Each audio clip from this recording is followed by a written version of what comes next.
നമ്മുടെ ദൈവം നമുക്ക് വാഗ്ദത്തം നൽകുക മാത്രമല്ല, അതിലുപരിയായി വാഗ്ദത്തം ചെയ്ത ദൈവം വിശ്വസ്തനാണ്. ദൈവിക വാഗ്ദത്തങ്ങൾ നമ്മുടെ നിക്ഷേപങ്ങളാണ്. നിശ്ചയമായും ദൈവം നമ്മോടൊരു വാക്ക് പറഞ്ഞിട്ടുണ്ടെങ്കിൽ ദൈവത്തിന്റെ വാഗ്ദത്തങ്ങൾ ഉവ്വ് ഉവ്വ് എന്ന് തന്നെയാ. അതിന് യാതൊരു മാറ്റവുമില്ല. വാഗ്ദത്തം ചെയ്ത ദൈവം വിശ്വസ്തന. നമുക്കറിയാം, തലമുറകൾ മാറി വരും, നേതൃത്വം മാറി വരും, എന്നാൽ ദൈവത്തിന്റെ വാഗ്ദത്തങ്ങൾ ഒരു നാളും മാറിപ്പോകത്തില്ല. മിസ്രൈമിൽ നിന്ന് ഇസ്രായേൽ ജനത്തിന്റെ കഷ്ടത കണ്ട് ഇസ്രായേൽ ജനം യഹോവയായ ദൈവത്തോട് നിലവിളിക്കുമ്പോൾ യഹോവയായ ദൈവം ഒരു മോശയെ വിളിച്ചിട്ട് മോശയോട് പറയുവാൻ ഇടയായി തീർന്നു, ജനത്തിന്റെ കഷ്ടത ഞാൻ കണ്ടു. ഊഴിയ വിചാരകന്മാർ നിമിത്തമുള്ള അവരുടെ നിലവിളി ഞാൻ കേട്ടു.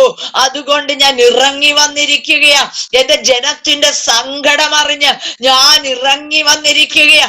അവരെ ഈ മിസ്രൈമിൽ നിന്ന് അവരെ പുറത്തു കൊണ്ടുവരണം. ഈ വാഗ്ദത്തം അവർക്ക് ലഭിക്കുവാൻ തക്കവണ്ണം ഇടയായി തീർന്നു. മോശയ ഇസ്രായേൽ ജനത്തെ നയിച്ചുകൊണ്ട് വരുവാനിടയായി തീർന്നത്. എന്നാൽ നമുക്കറിയാം, മോശയ്ക്ക് വാഗ്ദത്ത നാട്ടിൽ കാലെടുത്തു വെക്കുവാൻ കഴിഞ്ഞില്ല. എന്തുകൊണ്ടാ മോശയ്ക്ക് വാഗ്ദത്ത നാട്ടിൽ കാലെടുത്തു വയ്ക്കുവാൻ കഴിയാതിരുന്നത്? പല റീസണുകൾ പറയുന്നുണ്ട്. എന്നാൽ ദൈവത്തിന്റെ കൽപ്പന ലംഘിച്ചത് കൊണ്ടാണെന്ന് പറയുന്നുണ്ട്. ദൈവം പറഞ്ഞതല്ലാതെ ചെയ്തു കൊണ്ടുപോയത് കൊണ്ടാണെന്ന് പറയുന്നുണ്ട്. എന്നാൽ മോശയെ കുറിച്ച് ദൈവം സാക്ഷ്യം പറയുന്നത്, മോശയെ പോലെ അതിസൗമ്യനായ വേറൊരാളില്ല എന്നാണ് ദൈവം മോശയെ കുറിച്ച് സാക്ഷ്യം പറഞ്ഞത്. എന്നിട്ട് പോലും വാഗ്ദത്ത നാട്ടിൽ കാലെടുത്തു വയ്ക്കുവാൻ മോശയ്ക്ക് കഴിഞ്ഞില്ല. പക്ഷേ വാഗ്ദത്തം ചെയ്ത ദൈവം, ആ ദൈവത്തിന്റെ വിശ്വസ്തതയ്ക്ക് മാറ്റം വന്നില്ല. ദൈവം മറ്റൊരാളെ അതിനായി എഴുന്നേൽപ്പിക്കുവാൻ ഇടയായി തീർന്നു. യോശുവയെ താൻ അതിന് പകരമായി എഴുന്നേൽപ്പിക്കുവാൻ തക്കവണ്ണം ഇടയായി തീർന്നുവെന്ന് നമുക്ക് തിരുവചനത്തിൽ കാണുവാനായിട്ട് സാധിക്കുന്നുണ്ട്. യോശുവയുടെ കാലത്ത് ദൈവം അത് അവർക്ക് നൽകി കൊടുക്കുവാൻ തക്കവണ്ണം ഇടയായി തീർന്നു. അതുപോലെ തന്നെയാ ആലയം പണിക്കുള്ള എല്ലാ ക്രമീകരണങ്ങളും ദാവീദ് ചെയ്യുവാൻ തക്കവണ്ണം ഇടയായി തീർന്നു. എല്ലാ ക്രമീകരണങ്ങളും ദാവീദ് ചെയ്തുവെങ്കിലും ദാവീദിനോട് ദൈവം പറയുന്ന ഒരു കാര്യമുണ്ട്, നീ അല്ല ആലയം പണിയേണ്ടത്, നിന്റെ മകനായ ശലോമോൻ അത് ചെയ്യുവാൻ ഇടയായി തീരുമെന്ന് ദൈവം വാക്ക് കൊടുത്തെങ്കിൽ നിശ്ചയമായും ശലോമോനിലൂടെ ദൈവാലയവും അരമനയും പണിയുവാൻ തക്കവണ്ണം ദൈവം ഉപയോഗിക്കുവാൻ ഇടയായി തീർന്നുവെങ്കിൽ ഇന്നു രാത്രി ശക്തമായി ദൈവാലോചന പറയട്ടെ, ദൈവം നിന്നോടൊരു കാര്യം അറിയിച്ചിട്ടുണ്ട്, ദൈവം നിന്നോടൊരു വാഗ്ദത്തം ചെയ്തിട്ടുണ്ടെങ്കിൽ നിശ്ചയമായും ദൈവത്തിന്റെ അത്ഭുതകര നിന്റെ വിഷയത്തോടുള്ള ബന്ധത്തിൽ ചലിക്കപ്പെടുവാൻ തക്കവണ്ണം ഇടയായി തീരോ. യഹോവ വാഗ്ദത്തം ചെയ്തതുപോലെ എന്റെ അപ്പനായ ദാവീദിനു പകരം ഞാൻ ഇരിക്കുന്നു, നീ നിന്റെ വാഗ്ദാനം പാലിച്ചിരിക്കുന്നുവെന്ന് ശലോമോൻ പറയുന്ന ഭാഗം നമുക്ക് തിരുവചനത്തിൽ കാണുവാനായിട്ട് സാധിക്കുന്നുണ്ട്. ദൈവത്തിന്റെ വാഗ്ദത്തങ്ങൾ എത്രയുണ്ടെങ്കിലും അത് ഉവ്വ് ഉവ്വ് എന്ന് തന്നെയാ. ഈ ദിവസങ്ങളിൽ നമ്മൾ ഭാരപ്പെട്ടു പോകരുത് കേട്ടോ. ജീവിത മണ്ഡലത്തിൽ ഏതെല്ലാം പ്രതിസന്ധികളിലൂടെ കടന്നുപോയിക്കൊള്ളട്ടെ, ഒരു പക്ഷേ മനുഷ്യൻ നിന്നോട് നിനക്ക് വേണ്ടി ചിലത് ചെയ്യാമെന്ന് മനുഷ്യൻ നിന്നോട് പറഞ്ഞിട്ടുണ്ടായിരിക്കാം. എന്നാൽ മനുഷ്യൻ വാക്കു പറഞ്ഞിട്ട് അത് നിനക്ക് ചെയ്യാതെ മാറിപ്പോയപ്പോ നിന്റെ ഹൃദയം വേദനിക്കുവാനിടയായി തീർന്നു, നിന്റെ ഹൃദയം ഉരുകുവാനിടയായി തീർന്നു. എന്നാൽ ഇന്ന് രാത്രി ദൈവാത്മാവ് പറയുകയാ, മനുഷ്യരുടെ വാക്കുകൾ ആ സ്ഥാനത്താകുമ്പോൾ ദൈവം നിനക്ക് വേണ്ടി പ്രവർത്തിക്കുവാൻ ഇടയായി തീരും. ദൈവത്തിന്റെ വാഗ്ദത്തം ഈ ദിവസങ്ങളിൽ നാം പ്രാപിക്കുവാൻ ഇടയായി തീരണം. ദൈവത്തിന്റെ വാഗ്ദത്തം നാം പ്രാപിക്കണമെങ്കിൽ നാം എന്ത് ചെയ്യുവാൻ ഇടയായി തീരണം? ദൈവത്തിന്റെ വാഗ്ദത്തം നമുക്ക് വേണം. ഈ വാഗ്ദത്തം നാം പ്രാപിക്കണമെങ്കിൽ ഒന്ന് ദൈവത്തിന്റെ സമയത്തിനായി നാം കാത്തിരിക്കുവാൻ ഇടയായി തീരണം. നമുക്കെല്ലാം കാത്തിരിക്കുന്നത് ഭയങ്കര മടിയാ. ഇപ്പോൾ ഇൻസ്റ്റന്റ് എല്ലാം ഇല്ലേ, പെട്ടെന്ന് എല്ലാം കിട്ടും. എന്താ ഫുഡൊക്കെ ആണെങ്കിൽ അങ്ങോട്ട് പറയും, ഉടനെ തന്നെ നമുക്ക് അവിടെ വെച്ച് തന്നെ ലൈവായിട്ട് നമുക്ക് ഫുഡൊക്കെ കിട്ടും. എല്ലാം ഇൻസ്റ്റന്റ് ആയിപ്പോ പെട്ടെന്ന് എല്ലാം ലഭിക്കാനിടയായി തീരും. എന്നാൽ വാഗ്ദത്തം ദൈവം നമുക്ക് തന്നിട്ടുണ്ടെങ്കിൽ വാഗ്ദത്തത്തിനായി നാം കാത്തിരിക്കുവാനിടയായി തീരണം. ദൈവത്തിനൊരു സമയമുണ്ട്. ആ സമയത്തിന് വേണ്ടി നാം കാത്തിരിക്കുവാനിടയായി തീരണം. യോസഫിന് ദൈവം 17-ാമത്തെ വയസ്സിലാ യോസഫിനെ ദൈവം സ്വപ്നം കാണിക്കുവാനിടയായി തീർന്നത്. 17-ാമത്തെ വയസ്സിൽ യോസഫ് ദർശനം കാണുമ്പോൾ, സ്വപ്നം കാണുമ്പോൾ, അത് തന്റെ മാതാപിതാക്കളോട് സഹോദരങ്ങളോട് വിവരിക്കുമ്പോൾ അവർ അവനെ പരിഹസിക്കുവാനിടയായി തീർന്നു. എന്നാൽ തന്റെ 37-ാമത്തെ വയസ്സിൽ തന്റെ താൻ കണ്ട ദർശനത്തിന്റെ പൂർത്തീകരണം വരുവാൻ തക്കവണ്ണം ഇടയായി തീർന്നു. ഈ രാത്രി ദൈവാത്മാവ് ചിലരെ നോക്കി പറയുകയാ, കഴിഞ്ഞ നാളുകളിൽ നീ വാഗ്ദത്തം കേട്ടോ, കഴിഞ്ഞ നാളുകളിൽ നിന്നോട് ദൈവം സംസാരിച്ചു. എന്തുകൊണ്ട് കർത്താവേ എന്റെ വിഷയത്തിന് മറുപടിയില്ല? എന്തുകൊണ്ട് കർത്താവേ എന്നോട് പറഞ്ഞ വാഗ്ദത്തങ്ങൾ നിറവേറാതെ ഇരിക്കുന്നു എന്ന് ചോദിക്കുമ്പോൾ ഈ രാത്രി ദൈവാത്മാവ് ശക്തമായി ഇടപെടുക. വാഗ്ദത്തത്തിന്റെ സമയത്തിനായി കാത്തിരിക്കുവാൻ ഇടയായി തീരണം. അബ്രഹാമിനോട് ദൈവം നിനക്ക് സന്തതിയെ തരുമെന്ന് താൻ തന്റെ 75-ാമത്തെ വയസ്സിലാ താൻ തന്നോട് വാഗ്ദത്തം ചെയ്യുവാനിടയായി തീർന്നത്. എത്രാമത്തെ വയസ്സിലാ അബ്രഹാമിന് സന്തതിയെ ലഭിക്കുന്നത്? 100-ാമത്തെ വയസ്സിലാ തനിക്ക് സന്തതിയെ ലഭിക്കുവാൻ തക്കവണ്ണം ഇടയായി തീർന്നത്. 99-ാമത്തെ വയസ്സിലാ വാഗ്ദത്തം സാറായുടെ ഉദരത്തിനകത്ത് വാഗ്ദത്തം വെളിപ്പെട്ടു വരുവാൻ ഇടയായി തീർന്നത്. വിശ്വസിക്കത്തക്ക വിധത്തിൽ വെളിപ്പെട്ടു വരുവാൻ ഇടയായി തീർന്നത് അബ്രഹാമിന്റെ 99-ാമത്തെ വയസ്സിലാ. 100-ാമത്തെ വയസ്സിൽ താൻ തന്റെ വാഗ്ദത്തത്തെ അണയ്ക്കുവാൻ തക്കവണ്ണം ഇടയായി. നീണ്ട 24 വർഷക്കാലം അവൻ ക്ഷമയോടെ തന്റെ വാഗ്ദത്തത്തിനായി കാത്തിരുന്നു.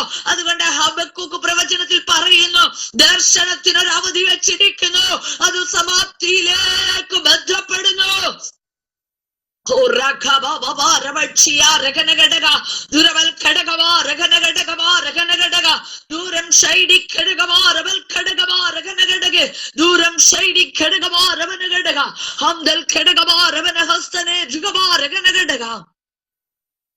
ദൈവത്തിന്റെ സമയത്തിനായി കാത്തിരിക്കുവാനിടയായി തീരണം. അതുകൊണ്ട് എബ്രായ ലേഖനം 10-ാം അധ്യായം അതിന്റെ 36-ാം വാക്യം പറയുന്നു, ദൈവ ഇഷ്ടം ചെയ്ത് വാഗ്ദത്തം പ്രാപിപ്പാൻ പൂർണ്ണ സഹിഷ്ണുത നിങ്ങൾക്ക് ആവശ്യമാ. സഹിഷ്ണുതയോടെ കാത്തിരിക്കുവാൻ ദൈവത്തിന്റെ ആത്മാവ് ശക്തമായി ഇന്ന് രാത്രി ഇടപെടുകയാ. റിക്കി ബ്രദറെ, ദൈവത്തിന്റെ ആത്മാവ് ഇന്ന് രാത്രി നിന്നോട് ഇടപെടുകയാ. ഹന്തൽ ഘടകമാ രകനഘടകമ്പൽ വൈഡി ഘടകമാ രകനഘടകം. നാളുകളായി നീ ചിലത് കേട്ടതാ. അതരവന ഘടകമാരവൽ പലപ്പോഴും പല ചോദ്യങ്ങളാ നിന്റെ മുമ്പിൽ. അന്തൽ ഘടകമാ രകനഘടക ദൂരമാ രകനഘടകമ്പൽ വൈഡിഘടകം. എന്നാൽ ആ സാധ്യതകൾ മുമ്പിൽ കാണുമ്പോൾ പലപ്പോഴും ചോദ്യങ്ങൾ എന്നോട് ചോദിക്കുന്ന ഈ അനുഭവം, അതരവന ഘടകമാ രകൽ ഘടകമാ രവനഘടകെ, ഇന്നു രാത്രി ദൈവാത്മാവ് നിന്നോട് ഇടപെടുകയാ. അന്തൽ ജാനവേദി ഘടകമാ രവനഘടകം. ചില ചോദ്യങ്ങൾക്ക് ഉത്തരം ദർശനം അതിന്റെ സമാപ്തിയിലേക്ക് ബന്ധപ്പെട്ടുകൊണ്ടിരിക്കുകയാ. അത് വരും നിശ്ചയം. ആ രഘനഘടകം ചിലത് ഹതരവന ഘടകമ്പൽ വൈദിഘടകമാ രവനഘടകം നിനക്ക് നിനക്കെതിരെ സംസാരിക്കുന്നുണ്ടെങ്കിലും അതരവന ഘടകമ്പൽ വൈരിഘടകം നിനക്ക് വേണ്ടി ഞാൻ ഈ ദിവസങ്ങൾ എഴുന്നേൽക്കുമെന്ന് എന്റെ ആത്മാവ് ശക്തമായി ഇടപെടുകയാ.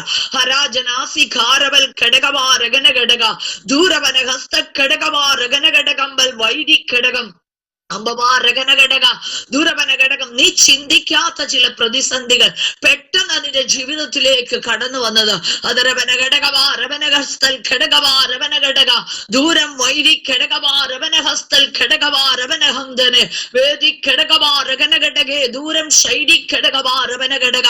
എന്നാൽ ആ പ്രതിസന്ധികളുടെ മേൽ അതരവനഘടകം ഞാൻ എന്റെ കരം വയ്ക്കുമെന്ന് എന്റെ ആത്മാവിന്ന് രാത്രി നിന്നോട് ഇടപെടുകയാ.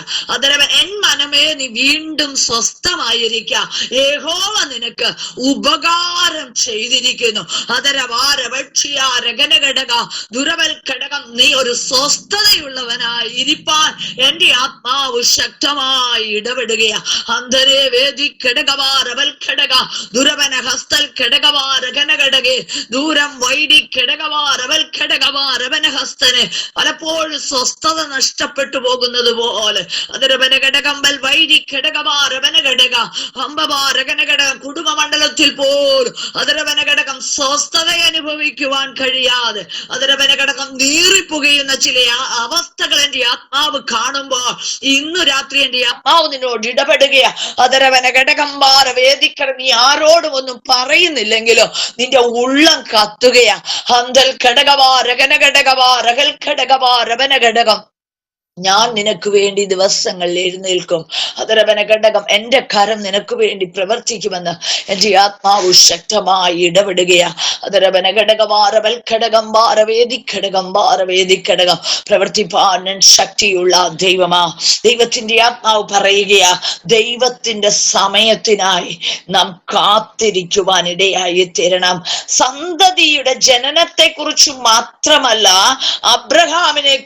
അബ്രഹാമിനോട് ദൈവം വാഗ്ദത്തം ചെയ്യുവാൻ ഇടയായത് അവന്റെ സന്തതിയെ കുറിച്ചും വാഗ്ദത്തം ചെയ്യുവാൻ തക്കവണ്ണം ഇടയായി തീർന്നു. അവന്റെ സന്തതി ആരാകുമെന്ന് വാഗ്ദത്തം ചെയ്യുവാൻ ഇടയായി തീർന്നു. നമുക്കറിയാം സ്ത്രീയുടെ സന്തതിയായി ക്രിസ്തു വരുമെന്ന് ഏദൻ തോട്ടത്തിൽ അവിടെ നിന്ന് അവരെ പുറത്താക്കുന്നതിന് മുമ്പ് ദൈവം പറഞ്ഞതാണ്. സ്ത്രീയുടെ സന്തതിയായി ക്രിസ്തു വരുമെന്ന് പറയുവാനിടയായി തീർന്നു. ഏകദേശം 4000 വർഷം ആ ഒരു വാഗ്ദത്തം നിറവേറപ്പെടുവാൻ കാത്തിരിക്കേണ്ടതായി വന്നു. ഏകദേശം 4000 വർഷത്തോളം അതിനുവേണ്ടി അവർ നമുക്ക് കാത്തിരിക്കേണ്ടി വന്നു. നമ്മുടെ നാഥനായ ക്രിസ്തു വെളിപ്പെട്ടു വരുവാൻ. ഇന്നു രാത്രി എന്നെ കേൾക്കുന്ന പ്രിയമുള്ളവരെ, ദൈവത്തിന്റെ സമയത്തിനായി നാം കാത്തിരിക്കുവാനിടയായി തീരണം. അതുപോലെ യുദ്ധം ചെയ്ത് വാഗ്ദത്തം പ്രാപിക്കണം. ദൈവ പൈതലേ, നമ്മുടെ മുമ്പിൽ യുദ്ധമുണ്ട്. സാധാരണ പോകുന്ന ഒരു വിശ്വാസിക്ക് യുദ്ധം ചെയ്യേണ്ട ആവശ്യമില്ല. എന്നാൽ ദൈവം വാഗ്ദത്തം ചെയ്തത് നമുക്ക് പ്രാപിച്ചെടുക്കണമെങ്കിൽ നിശ്ചയമായും ആ വാഗ്ദത്തം നമ്മുടെ കരങ്ങളിൽ ലഭിപ്പാൻ നാം യുദ്ധം ചെയ്തേ മതിയാകൂ. പലരും ചോദിക്കുന്ന ഒരു ചോദ്യമുണ്ട്, പ്രാർത്ഥിക്കാതിരുന്നാൽ ഒരു കുഴപ്പവും ഇല്ല, ബൈബിൾ വായിക്കാതിരുന്നാൽ അവർക്കൊരു കുഴപ്പോ? അവർ ബൈബിൾ വായിക്കുന്നില്ല, അവർ പ്രാർത്ഥിക്കുന്നില്ല, അവർ ആരാധനയ്ക്ക് പോകുന്നില്ല, അവർക്കൊന്നും ഒരു കുഴപ്പവും ഇല്ല. എന്നാൽ എപ്പോഴും ബൈബിൾ വായിക്കുകയും എപ്പോഴും ദൈവവചനം ധ്യാനിക്കുകയും എപ്പോഴും പ്രാർത്ഥിക്കുകയും എപ്പോഴും ആരാധനകൾക്കും കൂട്ടായ്മകൾക്കും കടന്നു പോകുന്ന എന്റെ ജീവിതത്തിൽ എന്നും പ്രതിസന്ധിയാ. എന്തുകൊണ്ടാ പ്രിയമുള്ളവരെ? എന്തുകൊണ്ടാണ് നമ്മുടെ ജീവിതത്തിൽ പ്രതിസന്ധി വരുന്നത്? നമ്മുടെ മുമ്പിൽ ഒരു യുദ്ധമുണ്ട്. ദൈവം നമ്മോട് വാഗ്ദത്തം ചെയ്തത് നമുക്ക് പ്രാപിച്ചെടുക്കണമെങ്കിൽ നിശ്ചയമായും നാം യുദ്ധം ചെയ്ത് അത് പ്രാപിച്ചെടുക്കുവാൻ തക്കവണ്ണം ഇടയായി തീരണം. ഇസ്രായേൽ ജനം കനാൻ നാട് വാഗ്ദത്തം ദൈവം ചെയ്തു. എന്നാൽ അവിടെ 7 കൂട്ടം ജാതികൾ അവിടെ പാർത്തിരുന്നുവെന്ന് നമുക്ക് തിരുവചനം പഠിക്കുമ്പോൾ കാണുവാനായിട്ട് സാധിക്കുന്നുണ്ട്. ഇവരെ ജയിച്ചു വേണമായിരുന്നു ഈ കനാൻ നാട് അവർ അവർക്ക് അവകാശമായി ലഭിക്കുവാൻ. നമുക്കറിയാം യോശുവയുടെ പുസ്തകത്തിലേക്ക് നമ്മൾ വരുമ്പോൾ യോശുവ അവകാശം വിഭാഗിച്ചു കൊടുക്കുന്നുണ്ട്. ഓരോരുത്തർക്കും ആവശ്യമായത്, ഓരോരുത്തർക്കും വേണ്ടുന്നത് ദൈവത്തിന്റെ കൽപ്പന പ്രകാരം ഓരോരുത്തർക്കും വിഭാഗിച്ചു കൊടുക്കുമ്പോൾ അവിടെ പാർത്തിരിക്കുന്ന ശത്രുക്കളെ ജയിച്ചടക്കുവാൻ ഉള്ള ബലം അവർക്ക് കൊടുക്കുന്നത് നമുക്ക് കാണുവാനായിട്ട് സാധിക്കുന്നുണ്ട്. ദേശം കൈവശമാക്കുവാനുള്ള ഉത്തരവാദിത്വം അവരവർക്ക്. ഇന്നു രാത്രി ദൈവാത്മാവ് ചിലരെ നോക്കി പറയുകയാ, നിന്റെ മുമ്പിൽ വാഗ്ദത്തം കിടപ്പുണ്ട് കേട്ടോ. ഈ വാഗ്ദത്തം പ്രാപിക്കണമെങ്കിൽ വെറുതെ പ്രാപിക്കാൻ പറ്റത്തില്ല കേട്ടോ. യുദ്ധം മുമ്പിലുണ്ട്. യുദ്ധത്തിൽ ജയിച്ചെങ്കിൽ മാത്രമേ വാഗ്ദത്തം അവകാശം പ്രാപിക്കുവാനായിട്ട് കഴിയത്തുള്ളൂ. നമുക്കറിയാം ദാനിയേൽ പ്രവാചകന്റെ പുസ്തകം ദൈവത്തിന്റെ ആത്മാവിന്റെ ഹൃദയത്തിലേക്ക് കൊണ്ടുവരുന്നത് കൊണ്ട് ആ ഭാഗത്തെ ഒന്ന് തൊട്ടുവിടാം. പാഴ്സിദേശത്തിന്റെ പ്രഭു ദാനിയേലിന്റെ പ്രാർത്ഥനയെ തടുത്തു വയ്ക്കുവാൻ ഇടയായി തീർന്നു. ദാനിയേൽ യെരൂശലേമിന്റെ ശൂന്യാവസ്ഥയെ കുറിച്ച് യിരെമ്യാ പ്രവാചകന്റെ പുസ്തകത്തിൽ നിന്ന് താൻ ഗ്രഹിച്ചപ്പോൾ, ആ 70 സംവത്സരം എന്ന് ആ കാലസംഖ്യ ഗ്രഹിച്ചപ്പോൾ, താൻ ദൈവസന്നിധിയിൽ ഉപവാസത്തോട് പ്രാർത്ഥനയോട് ഇതെന്താണെന്ന് അറിയുവാൻ മുഴങ്കാലിൽ ഇരുന്ന ദാനിയേലിന്റെ പ്രാർത്ഥനയ്ക്ക് ആദ്യത്തെ ദിവസം തന്നെ സ്വർഗത്തിലെ ദൈവം മറുപടി അയക്കുവാനിടയായി തീർന്നു. ഒന്നാമത്തെ ദിവസം തന്നെ അവൻ മുഴങ്കാലുകൾ മടക്കിയ ആദ്യത്തെ ദിവസം തന്നെ പ്രാർത്ഥനയുടെ മറുപടി ഉയരത്തിൽ നിന്ന് വന്നു. എന്നാൽ പ്രാർത്ഥനയുടെ മറുപടിയെ പാഴ്സിദേശത്തിന്റെ പ്രഭു തടയുവാനിടയായി. ഇന്നു രാത്രി ദൈവാത്മാവ് ചിലരെ നോക്കി പറയുകയാ, നിന്റെ പ്രാർത്ഥനയുടെ മറുപടി തടുത്തു വച്ചിരിക്കുന്ന ചില അനുഭവങ്ങളെ ഇന്നു രാത്രി വെട്ടിമാറ്റി നിനക്ക് വേണ്ടി ഇതാ ഗബ്രിയേൽ ദൂതനെ അവൻ നിന്റെ വിഷയത്തിന്റെ മറുപടിയായി ഈ രാത്രി അയക്കുകയാണെന്ന് ദൈവത്തിന്റെ ആത്മാവ് ശക്തമായി ഓർമ്മിപ്പിക്കുകയാണ്. പ്രഭ സിസ്റ്ററെ, ദൈവാത്മാവ് പറയുകയാ, നാളുകളായി നീ പ്രാർത്ഥിച്ചിട്ട് മടുത്ത ചില വിഷയങ്ങൾ, നിന്റെ പ്രാർത്ഥനയ്ക്ക് മറുപടി കിട്ടാതെ മടുത്ത ചില വിഷയങ്ങൾക്ക് ദൈവാത്മാവ് ഈ രാത്രി നിന്നോട് ഇടപെടുകയാ. ഇന്നു രാത്രി നിന്റെ ചില വിഷയങ്ങൾക്ക് മറുപടിയായി അവൻ എഴുന്നേൽക്കുകയാ. യഹോവ എഴുന്നേൽക്കുമ്പോൾ അവന്റെ ശത്രുക്കൾ ചിതറിപ്പോകൂ. അവന് നിനക്കെതിരെ പൊരുതി നിൽക്കുന്ന ചില ശത്രുവിന്റെ ശക്തികളെ അവൻ തകർത്തു മാറ്റി ഏറ്റെടുക്കുമെങ്കിൽ അവൻ തകർത്തു മാറ്റി ചില ദൈവപ്രവൃത്തിയുടെ ആഴം വെളിപ്പെടുത്തി തരുമെന്ന് എൻ്റെ ആത്മാവ് ശക്തമായി നിന്നോട് ഇടപെടുകയാ. ഹന്തൽ ഘടകമാ രകന ഘടകമ്പൽ വൈരിഘടകം. നീ നിരാശപ്പെട്ട് കരയുന്ന ചില വിഷയങ്ങൾ, നിന്റെ തലമുറയോർത്ത് കരയുന്ന ചില വിഷയങ്ങൾ, അതരവന ഘടകവാ രകൽ ഘടക ദുരവന ഹസ്ത ഘടകവാ രവൽ ഘടകെ ദൂരം ശൈഡി ഘടകവാ രവന ഘടകെ, അതിന്റെ മറുപടി എന്ന വണ്ണം അതരവന ഘടകം ഈ ദിവസങ്ങൾ ചില ദൈവപ്രവൃത്തി നിന്റെ ഭവനതലത്തിൽ ഞാൻ അയച്ചു തരുമെന്ന് എൻ്റെ ആത്മാവാലോചന പറയുകയാ. ഈ ദിവസങ്ങൾ ക്ഷീണിക്കരുത്. യുദ്ധം ചെയ്ത് ചിലത് കൈവശമാക്കുവാൻ തക്കവണ്ണം ഇടയായി തീരണം. യഹോവയായ ദൈവം ഇസ്രായേൽ ജനത്തോട് പറയുന്നുണ്ട്. യോശുവ പറഞ്ഞു, യെരിഹോ പട്ടണം ദൈവം നിനക്ക് തന്നിരിക്കുന്നു. പക്ഷെ യെരിഹോ പട്ടണം തന്നിരിക്കുന്നു എന്ന് പറയുമ്പോൾ നമുക്കറിയാം, യെരിഹോ പട്ടണം വലിയ കോട്ടയാൽ ചുറ്റപ്പെട്ടിരിക്കുന്നതാ. യെരിഹോ പട്ടണം, ഈ പട്ടണം പിടിച്ചടക്കുന്നത് അത്ര എളുപ്പമുള്ള കാര്യമല്ല. ചരിത്രം നാം പഠിക്കുമ്പോൾ 4 രഥങ്ങൾക്ക് ഒരുമിച്ച് ഒരേ സമയം ആ മതിലിന്റെ മുകളിൽ കൂടി ഓടിച്ചു പോകുവാൻ കഴിയുന്ന വീതി ആ മതിലിനുണ്ടെന്നാ പറയുന്നത്. അപ്പൊ നിസ്സാരപ്പെട്ട ഒരു മതിലല്ല.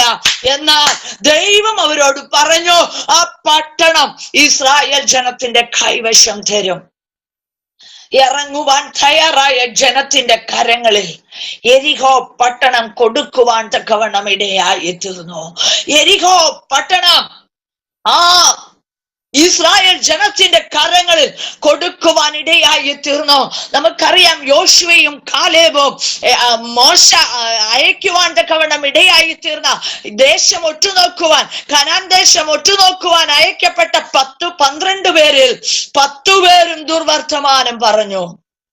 ദേശം നല്ലതാ, കാര്യമൊക്കെ ശരിയാ, എല്ലാം വളരെ നല്ലതാ. പക്ഷെ ഒരു കാര്യം, അവിടെ അനാക്യമല്ലന്മാർ ഉണ്ട്. അവർ നമ്മെക്കാട്ടിൽ പൊക്കമേറിയവരാ. അവരെ ജയിക്കുവാൻ നമുക്ക് കഴിയത്തില്ല. അവരുടെ മുമ്പിൽ നമ്മൾ വെറും വെട്ടുക്കിളിയെ പോലെ ആണെന്ന് 10 പേരും ദുർവർത്തമാനം പറഞ്ഞപ്പോൾ 2 പേര് ഉറപ്പോടെ നിന്നിട്ട് പറഞ്ഞു, യഹോവ നമ്മോട് കൂടെയുണ്ടെങ്കിൽ നമുക്കത് ജയിച്ചടക്കുവാൻ കഴിയോ? ഇന്നു രാത്രി ഷാജി പാസ്റ്റർ, ദൈവത്തിന്റെ ആത്മാവ് ഇടപെടുകയാ. ചിലത് പിടിച്ചടക്കുവാൻ, ചിലത് ജയിച്ചടക്കുവാൻ, ചിലത് ജയം കൊണ്ടാടുവാൻ തക്കവണ്ണം ഈ ദിവസങ്ങളിൽ യുദ്ധം മുൻപിലുണ്ടെന്ന് ദൈവത്തിന്റെ ആത്മാവ് ശക്തമായി ഇടപെടുകയാണ്. ഹന്തൽ ഘടകവാ രഗനഘടക, ദുരവൽ ഘടകവാ രഗനഘടകവ രഗനഘടക. പലപ്പോഴും ചോദിക്കാറുണ്ട്, എനിക്കെന്തുകൊണ്ടാ ഇത്രയും പ്രതിസന്ധി? മറ്റാർക്കുമില്ലാത്ത പ്രതിസന്ധിയാണല്ലോ എന്റെ ജീവിതത്തിലുള്ളതെന്ന് ചോദിക്കുമ്പോൾ ഇന്ന് രാത്രി ദൈവാത്മാവ് പറയുകയാ, യുദ്ധം മുമ്പിലുണ്ട് കേട്ടോ. ചിലത് പിടിച്ചടക്കണമെങ്കിൽ, ചില ശക്തികളെ കെട്ടിയെങ്കിൽ മാത്രമേ നിനക്ക് ചിലത് പിടിച്ചടക്കുവാൻ കഴിയത്തുള്ളൂ.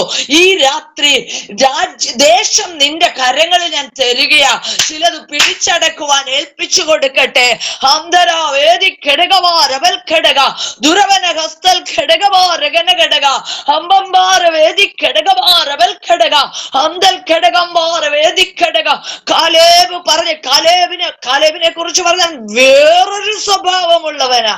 എല്ലാവരെയും കൂട്ടല്ല കേട്ടോ, എല്ലാവരെയും കൂട്ടല്ല, വേറൊരു സ്വഭാവം. അവൻ ദൈവം യഹോവയോട് പൂർണ്ണമായി പറ്റി നിന്നു. വേറൊരു സ്വഭാവം, ദൈവത്തോട് ചേർന്നിരിക്കുന്ന ഒരനുഭവം. ചിലത് യുദ്ധം ചെയ്ത് കൈവശമാക്കുവാൻ ദൈവത്തിന്റെ പരിശുദ്ധാത്മാവ് ശക്തമായി ഓർമ്മിപ്പിക്കുകയാ. 2026 എന്റെ ദാസനെ നിന്നോട് ദൈവത്തിന്റെ ആത്മാവ് ഇടപെടുകയാ. ഹന്തൽ ഘടകവാ രഗന ഘടകമ്പൽ വൈഡി ഘടകവാ രഗന ഘടക, ദൂരം വൈഡിക്കട. യുദ്ധം മുമ്പിലുണ്ട്. ചിലത് നിനക്ക് പ്രാപിച്ചെടുക്കുവാൻ തക്കവണ്ണം ഞാൻ നിനക്ക് മുമ്പായി പോകൂ, ഞാൻ നിനക്ക് വേണ്ടി ചില യുദ്ധങ്ങൾ ചെയ്യുമെന്ന് ഇന്നു രാത്രി എന്റെ ആത്മാവ് ഇടപെടുകയാ. ഹന്തൽ ഘടകവാ രഗന ഘടക. ചില വർക്കുകൾ ഏറ്റെടുക്കുവാൻ തക്കവണ്ണം അതരവാ രവക്ഷിയ രഗന ഘടക, അമ്പവാ രഗന ഘടക, അന്തൽക്ക. ചില പ്രത്യേക സ്ഥലങ്ങൾ കണ്ടെത്തി അതരവന ഘടകവാ രവന ഘടക. അവിടെ ചില വേലക്കാരെ ആക്കുന്നത് പോലെ അതരവന ഘടകവാ രവന ഘടകമ്പൽ വൈഡി ഘടകവാ രഗന ഘടകെ. ചില അതരവന ഘടകമ്പൽ വൈഡി ഘടകം. ചില സ്ഥലങ്ങൾ വേർതിരിക്കപ്പെട്ട എന്റെ ദാസന്റെ മേൽ ഞാൻ കരങ്ങളിൽ ഏൽപ്പിക്കും. അവിടെ ചിലരെ ആക്കി വെച്ച് അതരവന ഘടകവാ രവന ഘടകം. എന്റെ വേല അതരവന ഘടകമ്പൽ വൈഡി ഘടകം ഞാൻ വിശാലമാക്കി തരുമെന്ന് എന്റെ ആത്മാവിന്ന് രാത്രികാലം ഇടപെടുകയാ. അതരാധികാരപക്ഷിയാരകന ഘടകം ചോദിക്കുന്നുണ്ട്, അതെങ്ങനെ സാധിക്കും? അതരവന ഘടകം ബാര വേദി ഘടകം. എന്റെ കരങ്ങൾ പലപ്പോഴും ശൂന്യമായി പോവുകയാ, എനിക്ക് കൊടുത്തു ചെയ്യുവാൻ കഴിയുന്നില്ല. അതരവന ഘടകവാ രവന ഘടകവാ രവൽ ഘട. ചില ശൂന്യതയുടെ അനുഭവങ്ങൾ എന്റെ ദാസനെ കാണുമ്പോൾ അതരവാ രവക്ഷിയ രഗന ഘടക. ശൂന്യതയുടെ മേൽ പണിയുന്ന എന്റെ കരം ഈ ദിവസങ്ങളിൽ ഞാൻ വെളിപ്പെടുത്തി തരുമെന്ന് എന്റെ ആത്മാവ് ആലോചന പറയുക. 2026 7 മാസത്തിൽ അതരവന ഘടകവാ രവൽ ഘടകവാ രവന ഘടക. എന്റെ ദാസനെ ചില നന്മയുടെ വഴി അതരവൻ ഞാൻ ഒരുക്കി തരും. ചില ഉറവകൾ ഞാൻ കാണിച്ചു തരും. അതരവന ഘടകമ്പൽ വൈദിക. ഇന്നത് മറഞ്ഞു നിൽക്കുകയാ. അതരവന ഘടകംബാർ വേദി ഘടകം. എന്നാൽ അത് തുറന്നു വരുന്ന സമയം എന്നാൽ വിദൂരമല്ലെന്ന് എന്റെ ആത്മാവ് ശക്തമായി ഇടപെടുകയാ. എന്റെ സന്നിധിയിൽ ഏൽപ്പിച്ചു തരട്ടെ. അമ്പൽ ഘടകവാ രവന ഘടക. നീ ശരീരത്തിൽ കൊളുത്തി വലിക്കുന്നത് പോലെ ചില വേദനയുടെ അനുഭവം, നിന്റെ ശാരീരിക മണ്ഡലങ്ങളെ തളർത്തി കളയുന്ന ചില അനുഭവങ്ങൾ എന്റെ ആത്മാവ് കാണുന്നല്ലോ. അത് രവന ഘടകവാ രവൽ ഘടകവാ രഗന ഘടകെ. ദൂരം വൈഡി ഘടകവാ രവന ഘടകമ്പൽ വൈഡി ഘടകവാ രഗന ഘടക. നിന്റെ ശരീര മണ്ഡലത്തെ തൊടുവാൻ അതരവന ഘടകവാ രവൽ ഘടക ഹംബവാ രവന ഘടക. നിന്നെ കിടക്കയിലേക്ക് മാറ്റുവാൻ അതരവന ദൈവത്തിനെ വെല്ലുവിളിക്കുന്ന ചില ദുഷ്ടന്റെ ആധിപത്യങ്ങള് അതരവാരവക്ഷിയ ഇന്നു രാത്രി സ്വർഗത്തിലും ഭൂമിക്കും നാഥനായ യേശു കർത്താവിന്റെ അധികാരമുള്ള നാമത്തിൽ ആ ശരീരത്തോട് വാതി കെട്ടി നിൽക്കുന്ന ഇരുളിന്റെ മണ്ഡലങ്ങൾ കഴിഞ്ഞു മാറട്ടെ.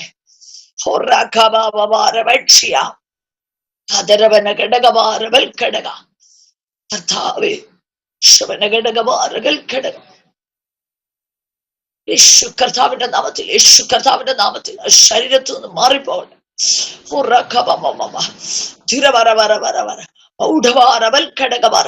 അസ്തുരം ശകനഘടക ഹംദൽ ഘടകവാര ഘനഘടക ശിഖവാര വക്ഷിയാര ഘനഘടക.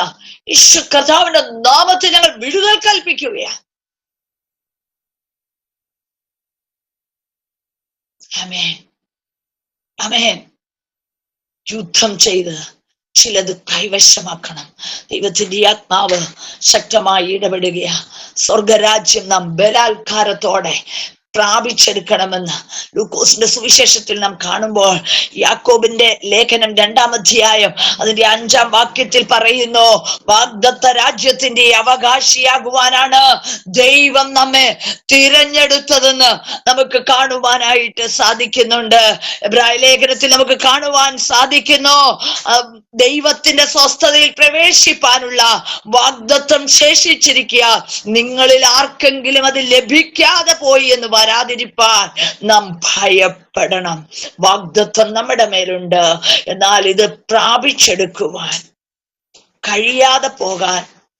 കഴിയാതിരിക്കാൻ ഇടവരാതെ നാം ഭയപ്പെടുവാൻ തക്കവണ്ണം ഇടയായി തീരണം. അടുത്ത് നമുക്ക് കാണുവാൻ സാധിക്കുന്നു, വിശുദ്ധിയെ തികയ്ക്കണം. വാഗ്ദത്തം പ്രാപിപ്പാൻ വിശുദ്ധിയോടെ ദൈവസന്നിധിയിലായിരിക്കണം. നമുക്കറിയാം, യെരിഹോ പട്ടണം ഇസ്രായേൽ ജനം പിടിച്ചടക്കുവാൻ ഇടയായി തീർന്നു. ഇസ്രായേൽ ജനം യെരിഹോ പട്ടണം പിടിച്ചെടുത്തു. എന്നാൽ ഹായിയിലേക്ക് അവർ യുദ്ധത്തിന് പോകുമ്പോൾ, ഹായി ഒരു ചെറിയ സ്ഥലമാ, ഒത്തിരി ആളുകളൊന്നുമില്ല. എല്ലാവരും കൂടി ഒന്ന് യുദ്ധത്തിന് പോകണ്ട, വളരെ കുറച്ചാളുകൾ മാത്രം പോയാ മതി എന്നുള്ള അവർ തീരുമാനമൊക്കെ എടുത്ത ഹായി പിടിച്ചെടുക്കുവാൻ വേണ്ടി അവർ കടന്നു പോകുവാൻ ഇടയായി തീർന്നത്. എന്നാൽ ഹായി പിടിച്ചെടുക്കുവാൻ ചെന്നപ്പോൾ അവിടെ നമുക്ക് കാണുവാൻ സാധിക്കുന്നു, എല്ലാവർക്കും അറിയാവുന്ന വേദഭാഗമായതുകൊണ്ട് ആ ഭാഗം ഞാൻ വിശദീകരിക്കുന്നില്ല. യോശുവയുടെ പുസ്തകത്തിൽ നമുക്ക് കാണുവാൻ സാധിക്കുന്ന ഭാഗങ്ങളാത്. എന്നെ കേൾക്കുന്ന പ്രിയമുള്ളവരെ, ഹായി അവർക്ക് ജയിക്കുവാൻ കഴിഞ്ഞില്ല. പട്ടണം വലിയ പട്ടണമാ, അതവർ പിടിച്ചെടുത്തു. എന്നാൽ ഹായി അവർക്ക് പിടിച്ചെടുക്കുവാൻ കഴിഞ്ഞില്ല. എന്തുകൊണ്ടാ ഹായി ഈ പട്ടണം അവർക്ക് പിടിച്ചെടുക്കുവാൻ കഴിയാതിരുന്നത്? ദൈവത്തിന്റെ ആത്മാവ് അവരോട് ഇടപെടുവാനിടയായി. പാപോ, നിന്റെ കൂടാരത്തിനകത്ത് കിടക്കുകയാ. ശബദോർപ്പിതോ, നിന്റെ കൂടാരത്തിനകത്ത് കിടക്കുകയാ. പിന്നെ നിനക്ക് എങ്ങനെ ജയിക്കുവാൻ കഴിയോ? ഇന്നു രാത്രി ദൈവത്തിന്റെ ആത്മാവ് വ്യക്തമായി പറയുകയാ, എവിടെയെങ്കിലും മറഞ്ഞു കിടക്കുന്ന പാപങ്ങൾ ഉണ്ടെങ്കിൽ ദൈവത്തിന്റെ ആത്മാവ് പറയുകയാ, മടങ്ങി വരട്ടെ. വിശുദ്ധിയെ തികച്ചെങ്കിൽ മാത്രമേ വാഗ്ദത്തം നമുക്ക് പ്രാപിക്കുവാൻ കഴിയത്തുള്ളൂ. നാം വിശ്വസ്തരായിരിക്കണം. എല്ലാ മണ്ഡലത്തിലും നാം വിശ്വസ്തരായിരിക്കണം. വാഗ്ദത്തങ്ങളെ അകറ്റി നിർത്തി അവിശ്വസ്തത നമ്മുടെ ജീവിതത്തിൽ കൊണ്ടുവന്നിട്ടുകൊണ്ട് നമ്മെ ദൈവത്തിന്റെ സ്നേഹത്തിൽ നിന്ന് അകറ്റിക്കളയുന്ന അനേക അനുഭവങ്ങൾ നമുക്ക് കാണുവാൻ സാധിക്കുന്നു. നമുക്കറിയാം, ഒരു റോമാലേഖനം 9-ാം അധ്യായം അതിന്റെ 4-ാം വാക്യത്തിൽ ഇപ്രകാരം ഒരു വാക്യം നമുക്ക് കാണുവാനായിട്ട് സാധിക്കുന്നുണ്ട്. അവർ ഇസ്രായേലിയർ പുത്രത്വവും തേജസ്സും നിയമങ്ങളും ന്യായപ്രമാണവും ആരാധനയും വാഗ്ദത്തങ്ങളും അവർക്കുള്ളവ. ആർക്കാ? ഇസ്രായേൽ ജനത്തിനുള്ളതാ ഈ വാഗ്ദത്തങ്ങളൊക്കെ. പക്ഷേ അവർ അവിശ്വസ്തരായി തീർന്നപ്പോൾ ക്രിസ്തു മുഖാന്തരം അത് നമുക്ക് ഓരോരുത്തർക്കും ലഭിക്കും. ലഭിക്കുവാനിടയായി തീർന്നു. ക്രിസ്തു മുഖാന്തരം നമുക്ക് ഓരോരുത്തർക്കും അത് ലഭിക്കുവാനിടയായി. ഈ വാഗ്ദത്തം നമുക്ക് പ്രാപിച്ചെടുക്കുവാൻ ഇടയായി തീർന്നു. നാം എടുക്കുന്ന ഓരോ തീരുമാനങ്ങളും ദൈവസന്നിധിയിൽ വിശ്വസ്തയോടെ ആയിരിക്കണമെന്ന് ദൈവവചനം നമ്മളെ ഓർമ്മിപ്പിക്കുകയാ. അബ്രഹാം ദൈവത്തിന്റെ സന്നിധിയിൽ വിശ്വസ്തനായിരുന്നത് കൊണ്ടാ ദൈവം അവനോട് വാഗ്ദത്തം ചെയ്ത രാജ്യം കൈവശമാക്കുവാൻ അവന് ഇടയായി തീർന്നത് നമുക്ക് കാണുവാൻ സാധിക്കുന്നു. ദൈവിക വാഗ്ദത്തങ്ങൾ പ്രാപിച്ചെടുക്കുവാൻ സഹിഷ്ണുത നമ്മൾക്ക് ആവശ്യമാണ്. അതുകൊണ്ട് മന്ദതയുള്ളവരാകാതെ നാം അത് പ്രാപിച്ചെടുക്കുവാനിടയായി തീരണം. ഇന്ന് രാത്രി ഈ അതിമഹത്തായ വാഗ്ദത്തങ്ങൾ നമുക്കുണ്ട്. നമുക്ക് അതിമഹത്തായ വാഗ്ദത്തങ്ങളാ ദൈവം നൽകി തന്നിരിക്കുന്നത്. നമുക്കത് പ്രാപിച്ചെടുക്കുവാനിടയായി തീരണം. വാഗ്ദത്തം എന്ന നിക്ഷേപം നമുക്ക് പ്രാപിക്കണം. എന്താ ദൈവം നമുക്ക് തന്നിരിക്കുന്ന അതിമഹത്തായ വാഗ്ദത്തങ്ങൾ? എല്ലാം വിശദീകരിക്കണമെന്ന് എനിക്ക് ആഗ്രഹമുണ്ടെങ്കിലും എല്ലാം വിശദീകരിക്കുവാനായി ഞാൻ പോകുന്നില്ല. അത് വിശദീകരിക്കണമെങ്കിൽ ഒരുപാട് സമയം വേണം. എന്നാൽ കമ്പിവാചകം പോലെ അത് നിങ്ങളോട് ഷെയർ ചെയ്യുവാൻ തക്കോണം ഞാൻ ആഗ്രഹിക്കുകയാ. ഈ അതിമഹത്തായ വാഗ്ദത്തമാ ദൈവം നമുക്ക് നൽകി തന്നിരിക്കുന്നത്. നമ്മുടെ ജീവിതത്തിൽ ഏതെല്ലാം പ്രതിസന്ധികൾ കടന്നു വന്നാലും, ഏതെല്ലാം കഷ്ടതയുടെ അനുഭവങ്ങളിലൂടെ നാം കടന്നുപോയാലും, നാം വിശ്വസ്തരായിരുന്നാൽ നിശ്ചയമായും ദൈവം നമ്മളെ അനുഗ്രഹിക്കാൻ ഇടയായി തീരും. എന്തുകൊണ്ടാ? നമ്മൾ പള്ളി വിട്ടു, നമ്മൾ പാരമ്പര്യങ്ങളൊക്കെ വിട്ടു, മറ്റുള്ളതെല്ലാം നമ്മൾ ഉപേക്ഷിച്ചിട്ട് ഈ കർത്താവിന്റെ നാമത്തിനു വേണ്ടി ഇറങ്ങുവാൻ ഇടയായി തീർന്നത്. ചില വാഗ്ദത്തങ്ങൾ നമുക്ക് വെച്ചിട്ടുണ്ട്. അത് നമുക്ക് മനസ്സിലായപ്പോഴാ മറ്റുള്ളതൊക്കെ നമ്മൾ ഉപേക്ഷിച്ചിട്ട് ദൈവത്തിന്റെ സന്നിധി നമ്മെ തന്നെ ഏൽപ്പിക്കുവാൻ ഇടയായി തീർന്നത്. എന്താ നമുക്ക് വേണ്ടി വാഗ്ദത്തങ്ങൾ വെച്ചിരിക്കുന്നത്? പത്രോസിന്റെ 2-ാം ലേഖനം 1-ാം അധ്യായം 4-ാം വാക്യം പറയുന്നു, അവൻ നമുക്ക് വിലയേറിയതും അതിമഹത്വമായതുമായ വാഗ്ദത്തങ്ങൾ നൽകിയിരിക്കുന്നു. അതിമഹത്തായ വാഗ്ദത്തങ്ങളാ കർത്താവ് നമുക്ക് നൽകി തരുവാൻ ഇടയായി തീർന്നത്. 1-ാമത്തെ വാഗ്ദത്തമാ നിത്യജീവൻ. കർത്താവ് നമുക്ക് നൽകി തന്നിരിക്കുന്ന 1-ാമത്തെ വാക്യം, 1-ാമത്തെ വാഗ്ദത്തമാ നിത്യജീവൻ. ഇതാകുന്നു അവൻ നൽകിയ വാഗ്ദത്തം, നിത്യജീവൻ തന്നെ എന്ന് യോഹന്നാന് എഴുതിയ 1-ാം ലേഖനം 2-ാം അധ്യായം അതിന്റെ 25-ാമത്തെ വാക്യത്തിൽ പറയുന്നു, ഇതാകുന്നു അവൻ നൽകിയ വാഗ്ദത്തം, നിത്യജീവൻ തന്നെ. നിത്യജീവനെ പ്രാപിക്കുവാൻ നാം വാഗ്ദത്ത പ്രകാരം ദൈവം നൽകിയ വീണ്ടെടുപ്പുകാരനായ ക്രിസ്തുവേശുവിലൂടെ നമുക്ക് ആ നിത്യജീവൻ ലഭിപ്പാൻ തക്കവണ്ണം ഇടയായി തീരും. ആ നിത്യജീവൻ നമുക്ക് പ്രാപിപ്പാൻ തക്കവണ്ണം ഇടയായി തീരും. നിത്യജീവൻ പ്രാപിക്കുവാൻ വേണ്ടിയല്ലയോ, ആ നിത്യതയ്ക്ക് വേണ്ടിയല്ലയോ നമ്മൾ പള്ളിയും മറ്റുള്ളതെല്ലാം ഉപേക്ഷിച്ച്, മറ്റുള്ളതെല്ലാം നമ്മൾ വേണ്ടെന്ന് വെച്ചിട്ട് അപ്പോസ്തലനായ പൗലോസ് 7 കാര്യം ഉപേക്ഷിക്കുവാൻ ഇടയായി തീർന്നു. തിരുവചനത്തിൽ പറഞ്ഞു, ഞാൻ എബ്രായരിൽ നിന്ന് ജനിച്ച എബ്രായൻ ബെന്യാമിൻ ഗോത്രക്കാരൻ, ഇങ്ങനെ ഒരു 7 കൂട്ടം കാര്യങ്ങൾ താന് അവിടെ പറയുന്നുണ്ട്. നമുക്ക് അവിടെ കാണുവാനായിട്ട് സാധിക്കുന്നുണ്ട്. 7 കൂട്ടം കാര്യങ്ങൾ അവിടെ പറഞ്ഞിട്ട് പ്രശംസിപ്പാൻ ഒത്തിരിയുണ്ട്. ജഡത്തിൽ പ്രശംസിക്കാൻ തനിക്ക് ഒത്തിരിയുണ്ട്. പക്ഷെ താൻ അതെല്ലാം ഉപേക്ഷിച്ചു. എന്തിനു വേണ്ടിയാ? ഒരു നിത്യത ക്രിസ്തുവിലൂടെ ഉണ്ടെന്ന് മനസ്സിലാക്കി അതെല്ലാം ഉപേക്ഷിക്കുവാൻ ഇടയായി തീർന്നു. ആ നിത്യജീവൻ നമുക്ക് പ്രാപിക്കുവാൻ ഇടയായി തീരണം. അതുകൊണ്ടാ അപ്പോസ്തലനായ പൗലോസ് പറയുന്നു, ഞാൻ നല്ല പോർ പൊരുതി, ഓട്ടം തികച്ചു, വിശ്വാസം കാത്തു, ഇനി നീതിയുടെ കിരീടം എനിക്കായി വെച്ചിരിക്കുന്നു. ആ നീതിയുടെ കിരീടം പ്രാപിക്കുവാൻ തക്കവണ്ണം ഓടുവാനുള്ള ആ ഒരു ആഗ്രഹം. അടുത്ത് നമുക്ക് ദൈവം തന്നിരിക്കുന്ന അടുത്ത വാഗ്ദത്തമാ പരിശുദ്ധാത്മാവ്. അപ്പോസ്തല പ്രവൃത്തി 1-ാം അധ്യായം അതിന്റെ 4-ാം വാക്യത്തിൽ പറയുന്നു, നിങ്ങൾ എന്നോട് കേട്ട പിതാവിന്റെ വാഗ്ദത്തത്തിനായി കാത്തിരിക്കണം. എന്തിനു വേണ്ടിയാ? അടുത്ത് നിങ്ങളുടെ ജീവിതത്തിൽ വരാൻ പോകുന്ന ഒരു വലിയ പ്രതിസന്ധിയുണ്ട്. ആ പ്രതിസന്ധിയിൽ നിങ്ങൾക്ക് നിൽക്കണമെങ്കിൽ നിങ്ങളെ സകല സത്യത്തിലും വഴി നടത്തുന്ന ഒരു ദൈവത്തിന്റെ പരിശുദ്ധാത്മാവുണ്ട്. അതുകൊണ്ട് കർത്താവായ യേശു ക്രിസ്തു പറഞ്ഞത്, ഞാൻ പോകുന്നത് നിങ്ങൾക്ക് പ്രയോജനം. ഞാൻ പോകാഞ്ഞാൽ കാര്യസ്ഥൻ നിങ്ങളുടെ അടുക്കലേക്ക് വരികയില്ല. അവൻ വന്നാൽ അവൻ നിങ്ങളെ സകല സത്യത്തിലും വഴി നടത്തും.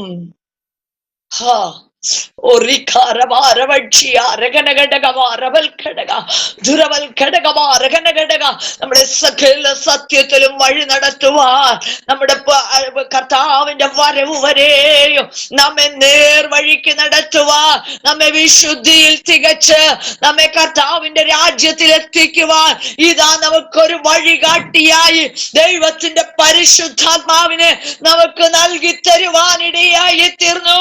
അതാണ് പിതാവ് നമുക്ക് നൽകിയ വാഗ്ദത്തത്തിനായി യെരൂശലേമിൽ നിന്ന് വാങ്ങിപ്പോകാതെ കാത്തിരിക്കണം. പെന്തക്കോസ്ത് നാൾ വന്നപ്പോൾ എല്ലാവരും ദൈവത്തിന്റെ സന്നിധിയിൽ കാത്തിരിക്കുകയാ. അപ്പോൾ കൊടിയ കാറ്റടിക്കുന്നത് പോലെ അവിടെ ദൈവത്തിന്റെ ആത്മാവ് ഇറങ്ങി വരുവാനിടയായി തീർന്നു. ഒത്തിരി പറയണമെന്ന് ആഗ്രഹമുണ്ടെങ്കിലും അങ്ങോട്ടേക്ക് ഞാൻ പോകുന്നില്ല പ്രിയമുള്ളവരെ. അടുത്ത ദൈവം നമുക്ക് നൽകി തന്ന വാഗ്ദത്തമാ, കർത്താവും മടങ്ങി വരും. നിങ്ങളുടെ ഹൃദയം കലങ്ങിപ്പോകരുത്. ദൈവത്തിൽ വിശ്വസിപ്പീൻ, എന്നിലും വിശ്വസിപ്പീൻ. എന്റെ പിതാവിന്റെ ഭവനത്തിൽ അനേക വാസസ്ഥലങ്ങളുണ്ട്. ഇല്ലെങ്കിൽ ഞാൻ നിങ്ങളോട് പറയുമായിരുന്നു. പലപ്പോഴും ഹൃദയം കലങ്ങിപ്പോകുന്ന അവസ്ഥകൾ നമ്മുടെ ജീവിതത്തിലില്ലേ? പലപ്പോഴും ഭാരപ്പെട്ടു പോകുന്ന അവസ്ഥകൾ നമ്മുടെ ജീവിതത്തിലില്ലേ? ഇന്നു രാത്രി ദൈവാത്മാവ് ശക്തമായി ഇടപെടുകയാ.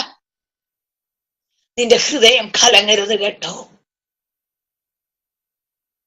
നിന്റെ ഹൃദയം കലങ്ങിപ്പോകരുത്. ഞാൻ പറഞ്ഞു, ഞാൻ ഏകയായ വിശ്വാസ അനുഭവത്തിൽ ഇറങ്ങി വന്നതാ. വളരെ പ്രതികൂലങ്ങൾ എന്റെ ജീവിതത്തിൽ ആഞ്ഞടിക്കുവാനിടയായി. മുറിക്കകത്തിരുത്തി പ്രാർത്ഥിപ്പിക്കാതെ മുറിക്കകത്തു നിന്ന് ഇറക്കി വിട്ട അനുഭവം എന്റെ ജീവിതത്തിലുണ്ട്. എന്നാൽ എന്റെ സ്വർഗത്തിലെ അപ്പൻ എന്നെ കൈവിട്ടില്ല. അപ്പൻ എന്റെ വലങ്കരത്തിൽ പിടിക്കുവാനിടയായി തീർന്നു. എല്ലാവരും എന്നെ പരിഹസിച്ചു. ഇവളുടെ ഭാവി എന്തായി തീരുമെന്ന് എല്ലാവരും ചിന്തിച്ചു. എന്നാൽ എന്റെ കർത്താവിന്റെ വലങ്കരത്തിൽ പിടിക്കുവാനിടയായി എന്നെ ജയത്തോടെ നടത്തുവാൻ. ഞാൻ പറയട്ടെ, ഇവളുടെ ഭാവി എന്തായി തീരും, ഇവളെന്തായി തീരുമെന്ന് നോക്കിയിരുന്നവരുടെ മധ്യത്തിൽ ദൈവം എന്നെ മാനിക്കുവാനിടയായി. കർത്താവിന്റെ നാമത്തിനു വേണ്ടി ഓടുവാൻ എന്റെ സഹോദരങ്ങളോ എന്റെ പ്രിയപ്പെട്ടവരെ പോകാത്ത രാജ്യങ്ങളിൽ പോകുവാൻ ദൈവം എനിക്ക് അവസരം ഒരുക്കി തന്നു. എന്റെ കഴിവല്ല, എന്റെ പ്രാപ്തിയല്ല. എന്നാൽ പല സന്ദർഭങ്ങളിൽ ശത്രു ജയമെടുക്കുവാൻ ശ്രമിച്ചു. എന്നെ രോഗിയാക്കി തകർത്ത് കട്ടിലിൽ കിടത്തുവാൻ ശത്രു പദ്ധതി ഒരുക്കി. ശുശ്രൂഷ മുഖത്ത് ഞങ്ങളായിരിക്കുമ്പോൾ എഴുന്നേറ്റ് നടക്കുവാനോ കിടക്കുവാനോ പോകുവാനോ വരുവാനോ കഴിയാതെ എന്നെ കിടക്കയിലാക്കിയിരിക്കുമ്പോൾ ശത്രു പറഞ്ഞൊരു കാര്യമുണ്ട്, ഇനി എഴുന്നേൽക്കത്തില്ല, ഇനി ശുശ്രൂഷ ചെയ്യിക്കത്തില്ല. ശത്രു വെല്ലുവിളിച്ചതിന്റെ മധ്യത്തിൽ ദൈവം എന്നെ എഴുന്നേൽപ്പിച്ചു. ലോക ഡോക്ടേഴ്സ് എനിക്ക് വിധി പറഞ്ഞത് സർജറിയാ പ്രിയമുള്ളവരെ.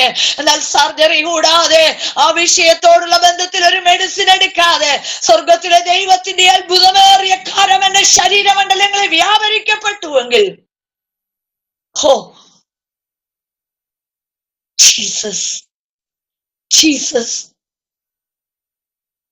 ഞാൻ പറയട്ടെ പ്രിയമുള്ളവരെ, ഞാന് എന്റെ ഹസ്ബൻഡ് കർത്താവിന്റെ ദാസൻ, ഒരു ശുശ്രൂഷയുള്ള അഭിഷിക്ത ദാസനാ. കർത്താവിന്റെ ദാസനോട് ഞാൻ പറഞ്ഞു, സഭയുടെ ചാർജൊക്കെ നമുക്ക് വിട്ടിട്ട് ഒരു വീട് വാടകയ്ക്ക് എടുത്ത് നമുക്ക് അവിടെ താമസിച്ചുകൊണ്ട് പൊതു ശുശ്രൂഷയ്ക്ക് കർത്താവിന്റെ ദാസൻ പോട്ടെ. എന്നെ കൊണ്ട് ഇനി ഒന്നിനും കൊള്ളൂല, ഇനി എന്നെ ശുശ്രൂഷയ്ക്ക് കൊള്ളത്തില്ല. നിരാശയോടെ കർത്താവിന്റെ ദാസനോട് ഇത് പറയുമ്പോൾ ഞാൻ എന്റെ പരാജയം സമ്മതിച്ചു. ഞാൻ എന്റെ പരാജയം സമ്മതിക്കുവാനിടയായി. എന്നാൽ ഞാൻ എവിടെ എന്റെ പരാജയം സമ്മതിച്ചോ അവിടെ എന്റെ കർത്താവിനെ തൊടുവാനിടയായി. കർത്താവിനെ ഓടിക്കുവാൻ തുടങ്ങി. കർത്താവ് അന്നു മുതൽ എന്നെ ഓടിക്കുവാൻ തുടങ്ങി. എന്റെ ശുശ്രൂഷയെ ദൈവം സന്ദർശിക്കുവാനിടയായി. ഇന്നു രാത്രി നിരാശയോടെ ആരെങ്കിലും ഈ വചനം കേൾക്കുന്നുവെങ്കിൽ, ഈ സാക്ഷ്യം കേൾക്കുന്നുവെങ്കിൽ പറയട്ടെ, നിന്റെ ശുശ്രൂഷ അവസാനിച്ചു, നിനക്ക് മുൻപോട്ടോടാൻ കഴിയത്തില്ല എന്ന് നീ ചിന്തിക്കുന്നുവെങ്കിൽ ഇല്ലവേ ഇല്ല, നിന്റെ ശുശ്രൂഷ തുടങ്ങിയിട്ടേ ഉള്ളൂ. നിന്നെ തളർത്തിക്കളയുവാൻ ഒരു ശത്രുവിനും കഴിയത്തില്ലെന്ന് ദൈവത്തിന്റെ ആത്മാവ് ശക്തമായി ഓർമ്മിപ്പിക്കുകയാണ്. ഞാൻ പറയട്ടെ പ്രിയമുള്ളവരെ, നിങ്ങൾ കല്ലുവാതുക്കലിന്റെ പ്രദേശത്ത്, കൊല്ലം ജില്ലയിൽ കല്ലുവാതുക്കലിന്റെ പ്രദേശത്ത് ശുശ്രൂഷയോടുള്ള ബന്ധത്തിലായിരിക്കുമ്പോൾ, എന്റെ ഇളയ കുഞ്ഞിന്റെ ജനനം അവിടെ വെച്ചായിരുന്നു. ഡെലിവറി കഴിഞ്ഞു. 5 ദിവസം കഴിഞ്ഞു ഹോസ്പിറ്റലിൽ നിന്ന് ഞങ്ങൾ ഭവനത്തിലേക്ക് വന്നു. ഭവനത്തിൽ വന്ന് എന്നെ ഹോസ്പിറ്റലിൽ നിന്ന് ഭവനത്തിലാക്കിയിട്ട് കർത്താവിന്റെ ദാസനും ചില സഹോദരന്മാരും പ്രവർത്തനത്തിനായി ചില സ്ഥലങ്ങളിലേക്ക് പോകുവാനിടയായി. എന്നാൽ പെട്ടെന്ന് എന്റെ നാവെടുത്ത് സംസാരിക്കുവാൻ കഴിയാതെ എന്റെ നാവിനെ ശത്രു കെട്ടുവാനിടയായി. എനിക്ക് സംസാരിക്കാൻ കഴിയത്തില്ല. ഞങ്ങളുടെ മാതാക്കളൊക്കെ വളരെ ഭാരപ്പെട്ടു, പേടിച്ചു. അവര് പെട്ടെന്ന് കർത്താവിന്റെ ദാസനെ വിളിച്ചു. ഞാൻ ആംഗ്യം കാണിച്ച് പറയുന്നുണ്ട്, പ്രാർത്ഥിച്ചാൽ മതി, പ്രാർത്ഥിച്ചാൽ മതി, ഹോസ്പിറ്റലിൽ കൊണ്ടുപോകണ്ട. പക്ഷെ അവര് ഹോസ്പിറ്റലിൽ കൊണ്ടുപോയി. എന്നെ ഹോസ്പിറ്റലിൽ കൊണ്ടുചെന്നു. അവിടെ ചെന്നപ്പോൾ അവർക്ക് അത്ഭുതം. എന്ത് സംഭവിച്ചു? ഒരു കുഴപ്പവുമില്ലാതെ ഭവനത്തിലേക്ക് അവർ ഹോസ്പിറ്റലിൽ നിന്ന് വിട്ടതാ. വീട്ടിൽ ചെന്നപ്പോൾ എന്ത് സംഭവിച്ചു എന്ന് ഇവർ അത്ഭുതപ്പെടുവാൻ ഇടയായി തീർന്നു. ഏകദേശം 2:30-3 മണിയായപ്പോൾ എന്നെ ഹോസ്പിറ്റലിൽ കയറ്റിയതാ പ്രിയമുള്ളവരെ. 10 മണിയായി, രാത്രി 11 മണിയായി. എനിക്ക് ശബ്ദമില്ല, എനിക്ക് ശബ്ദമെടുക്കുവാൻ കഴിയത്തില്ല. എന്നാൽ ഞങ്ങൾ അന്ന് ശുശ്രൂഷിക്കുന്ന ചാത്തന്നൂർ സെൻട്രൽ അവിടെയുള്ള കർത്തൃദാസന്മാർ എല്ലാവരും ആ രാത്രിയുടെ സമയത്ത് അവർ ഹോസ്പിറ്റലിലേക്ക് ഓടി വരുവാൻ ഇടയായി. അവരെല്ലാവരും ഒരുമിച്ച് കരങ്ങളോട് കരങ്ങൾ കോർത്തു പിടിച്ച് അവരെനിക്ക് വേണ്ടി നിലവിളിക്കുവാൻ തുടങ്ങി. ഇന്ന് രാത്രി പറയട്ടെ, സഭയുടെ ശ്രദ്ധയോടുകൂടിയ പ്രാർത്ഥന വളരെ ഫലിക്കും. അസാധ്യതകളെ സാധ്യമാക്കുവാൻ ഇടയായി തീരോ. രാത്രി 2:30 മണിയായപ്പോൾ എന്റെ നാവിനെ കർത്താവ് തുറക്കുവാൻ ഇടയായി. എവിടെ നീ നാവ് എടുക്കത്തില്ലെന്ന് ശത്രു വിളിച്ചോ അവിടെ ഗ്രാമങ്ങൾ കയറി സുവിശേഷം പറയുക അടിയന്റെ നാവിനെ ദൈവം തുറക്കുവാൻ ഇടയായി തീർന്നെങ്കിൽ ഇന്നു രാത്രി ദൈവാത്മാവ് ശക്തമായി പറയുക, നിന്നെ തകർക്കുമെന്ന്, നിന്നെ ഇല്ലാതാക്കി കളയുമെന്ന് ശത്രുവിന്റെ വെല്ലുവിളി ഉണ്ടാകാം. എന്നാൽ നമ്മെ വിളിച്ച ദൈവം വിശ്വസ്തനാ. ശത്രുവിന്റെ തലയെ കാൽവറിയിൽ തകർക്കപ്പെടുത്തിയ നാഥന നമ്മുടെ കൂടെയുള്ളത്. ആ നാഥൻ നമ്മോട് കൂടെയുണ്ടെങ്കിൽ നാം ഭാരപ്പെട്ടു പോകണ്ട. അതുകൊണ്ട് കർത്താവ് പറഞ്ഞത്, നിങ്ങളുടെ ഹൃദയം കലങ്ങി പോകരുത്, ദൈവത്തിൽ വിശ്വസിപ്പീൻ, എന്നിലും വിശ്വസിപ്പീൻ. ഇന്നു രാത്രി ദൈവത്തിന്റെ ആത്മാവിന് നമ്മോട് സംസാരിക്കാനുള്ളതാ. ദൈവത്തിൽ വിശ്വസിപ്പീൻ, എന്നിലും വിശ്വസിപ്പീൻ. എന്റെ പിതാവിന്റെ ഭവനത്തിൽ അനേക വാസസ്ഥലങ്ങളുണ്ട്. നമ്മുടെ നാഥൻ നമുക്ക് വേണ്ടി വാസസ്ഥാനം ഒരുക്കുവാൻ വേണ്ടി കടന്നുപോയിരിക്കുക. കേട്ടോ, എത്രയും വേഗത്തിൽ നമുക്കുള്ള സ്ഥലം ഒരുക്കിയ നമ്മുടെ നാഥൻ വരോ. ലോക സംഭവങ്ങൾ അതൊക്കെ വിളിച്ചു പറഞ്ഞുകൊണ്ടിരിക്കുകയാ. ഈ നാളുകളിൽ കേൾക്കുന്ന യുദ്ധങ്ങളോ യുദ്ധശ്രുതികളോ ഇതുവരെ ഇല്ലാത്ത പ്രതിസന്ധികളും നാം കാണുമ്പോൾ നമ്മുടെ നാഥന്റെ വരവ് ഏറ്റവും അടുത്തു, വാതിൽക്കലായി. നമ്മുടെ നാഥന്റെ വരവ് വാതിൽക്കലായി എന്ന് മനസ്സിലാക്കിക്കൊണ്ട് ദൈവത്തിന്റെ കരങ്ങളിൽ നമ്മെ ഏൽപ്പിക്കുവാൻ ഇടയായി തീരുമോ? അവന്റെ പ്രത്യക്ഷതയുടെ വാഗ്ദത്തം എവിടെ എന്ന് ചോദിച്ചുകൊണ്ട് ഈ അന്ത്യകാലത്ത് പരിഹാസികളൊക്കെ എഴുന്നേൽക്കുമ്പോൾ ഈ വചനമൊക്കെ നിറവേറിക്കൊണ്ടിരിക്കുകയാ. പ്രിയമുള്ളവരെ, ദൈവജനത്തിനെതിരെ ശക്തമായി ശത്രു പദ്ധതികൾ ഒരുക്കിക്കൊണ്ടിരിക്കുമ്പോൾ ക്രിസ്തുവിന്റെ വരവിന്റെ ലക്ഷണങ്ങളെല്ലാം വിളിച്ചു പറയുമ്പോൾ കർത്താവ് തന്റെ വാഗ്ദത്തം നിവർത്തിപ്പാൻ താമസിക്കുന്നില്ല. ആരും നശിച്ചു പോകാതെ എല്ലാവരും മാനസാന്തരപ്പെടുവാൻ അവൻ ഇച്ഛിച്ച് നമ്മോട് ദീർഘക്ഷമ കാണിക്കുകയാ. ഈ കർത്താവിന്റെ വരവ് താമസിക്കുന്നത് എന്തിനാണെന്നറിയുമോ? നമ്മുടെ പല പ്രിയപ്പെട്ടവരും ഇതിനകത്തേക്ക് കയറണമെന്ന് ആഗ്രഹിച്ചുകൊണ്ട് നമ്മുടെ ഈ നാഥന്റെ വരവ് താമസിപ്പിക്കുന്നത്.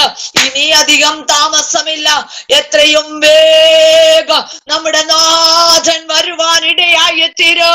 നാഥന്റെ വരവിന്റെ മട്ടൊലികൾ കേട്ടുകൊണ്ടിരിക്കുമ്പോൾ നമുക്ക് നമ്മുടെ കണ്ണുകളെ ഉയരത്തിലേക്ക് ഉയർത്താം. നമ്മുടെ കണ്ണുകളെ നാഥന്റെ അടുക്കലേക്ക് നമുക്കൊന്ന് ഏൽപ്പിച്ചു കൊടുക്കാം. ദൈവം നമുക്ക് വെച്ചിരിക്കുന്ന ഒരു വാഗ്ദത്തമാ ജീവ കിരീടം. യാക്കോബിന്റെ ലേഖനം 1-ാം അധ്യായം അതിന്റെ 12-ാം വാക്യത്തിൽ പറയുന്നു, പരീക്ഷ സഹിക്കുന്ന മനുഷ്യൻ ഭാഗ്യവാൻ, അവൻ കൊള്ളാകുന്നവനായി തെളിഞ്ഞ ശേഷം തന്നെ സ്നേഹിക്കുന്നവർക്ക് വാഗ്ദത്തം ചെയ്ത ജീവ കിരീടം പ്രാപിക്കും.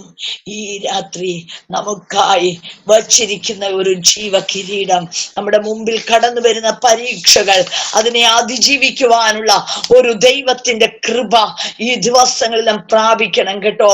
കാരണം എന്താണെന്നറിയാമോ? നമുക്കായി വച്ചിരിക്കുന്ന ഒരു ജീവ കിരീടമുണ്ട് കേട്ടോ. ഒരുപാട് കിരീടങ്ങളെ കുറിച്ച് ദൈവവചനത്തിൽ പറയുന്നുണ്ട്. ഈ കിരീടങ്ങളൊക്കെ നമുക്ക് പ്രാപിച്ചെടുക്കണം. എന്നാൽ പരീക്ഷ സഹിക്കുന്നവർക്ക് ദൈവം വെച്ചിരിക്കുന്ന കിരീടമാ ജീവ കിരീടം. ഈ ദിവസങ്ങളിൽ അത് നമുക്ക് പ്രാപിച്ചെടുക്കണം. മരണപര്യന്തം വിശ്വസ്തയായിരുന്നാൽ നമുക്ക് ആ ജീവ കിരീടം പ്രാപിക്കുവാനിടയായി തീരും. പുതിയ ആകാശം, പുതിയ ഭൂമി നമുക്കായി കാത്തിരിക്കുകയാ. പത്രോസിന്റെ 2-ാം ലേഖനം 3-ാം അധ്യായം അതിന്റെ 13-ാം വാക്യത്തിൽ പറയുന്നു, നാം അവന്റെ വാഗ്ദത്ത പ്രകാരം നീതി വസിക്കുന്ന പുതിയ ആകാശത്തിനും പുതിയ ഭൂമിക്കുമായി കാത്തിരിക്കുന്നു. നമുക്കൊരു കാത്തിരിപ്പ്. എത്രയും വേഗത്തിൽ നമ്മുടെ കർത്താവ് വരും. നമുക്കായി ഒരുക്കിയിരിക്കുന്ന ആ പുതുവാന ഭൂവിലേക്ക് നമ്മെ ചേർക്കുവാൻ തക്കവണ്ണം ഇടയായി തീരും. തിരുവചനത്തിൽ നമുക്ക് കാണുവാൻ സാധിക്കുന്നു. ഈ ദിവസങ്ങളിൽ നമുക്ക് വാഗ്ദത്തം എന്ന നിക്ഷേപം നമ്മുടെ ജീവിതത്തിൽ നമുക്ക് പ്രാപിക്കണം. പ്രിയമുള്ളവരെ, അനവധി കഷ്ടതകളിലൂടെ നമുക്ക് കടന്നു പോകേണ്ടി വരും. നിന്ദകളും അപമാനങ്ങളും വേദനകളിലൂടെ നാം കടന്നു പോകേണ്ടി വരും. എന്നാൽ വാഗ്ദത്തം ചെയ്ത ദൈവം വിശ്വസ്തന. ഈ വാഗ്ദത്തം നമുക്ക് പ്രാപിച്ചെടുക്കണം. ഈ വാഗ്ദത്തം നമുക്ക് പ്രാപിച്ചെടുക്കണമെങ്കിൽ ദൈവത്തിന്റെ സമയത്തിനായി നമ്മൾ കാത്തിരിക്കണം. ദൈവത്തിന്റെ സമയത്തിനായി കാത്തിരിക്കുക മാത്രമല്ല, യുദ്ധം ചെയ്ത് ചിലത് പ്രാപിക്കുവാൻ ഇടയായി തീരണം. അതുപോലെ വിശുദ്ധിയെ തികയ്ക്കുവാൻ ഇടയായി തീരണം. വിശ്വസ്തരായി നാം ഇരിക്കുവാൻ ഇടയായി തീരണം. അങ്ങനെയെങ്കിൽ നമുക്ക് വാഗ്ദത്തം പ്രാപിക്കുവാൻ തക്കവണ്ണം ഇടയായി തീരും.